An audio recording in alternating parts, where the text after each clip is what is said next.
BRS party Medchal జిల్లా అధ్యక్షుడు MLC శంభూపూర్ రాజు పైన కాంగ్రెస్ పార్టీ నేతలు మండిపడ్డారు.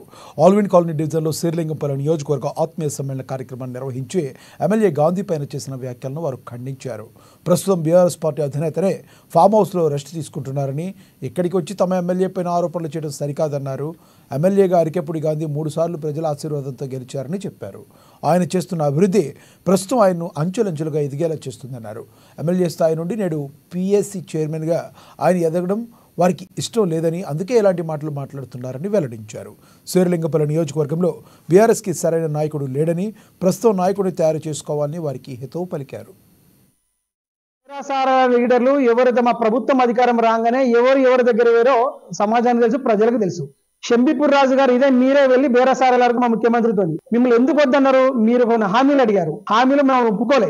ఏ హామీలు అడిగారు అది మీకు తెలుసు, మీ మనసాక్షి తెలుసు, మీ ఎమ్మెల్యే గారు కూడా తెలుసు. అంటే మీకు ఎందుకు హామీ ఇవ్వలేదంటే మా ముఖ్యమంత్రి మీరు కబ్జా చేసే నాయకులు మీరు.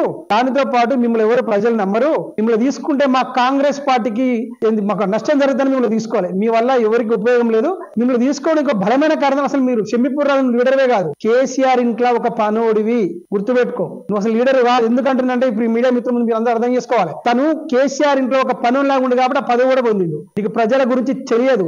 ఇక్కడ ఆర్కెపూడి గాంధీ గారు శాసనసభ 3 సార్లు ఎమ్మెల్యే గెలిచి నిత్యం పబ్లిక్ లో ఉంటూ అభివృద్ధి కార్యక్రమాలు ప్రతిరోజు శ్రీకారం చుడుతున్నాడు.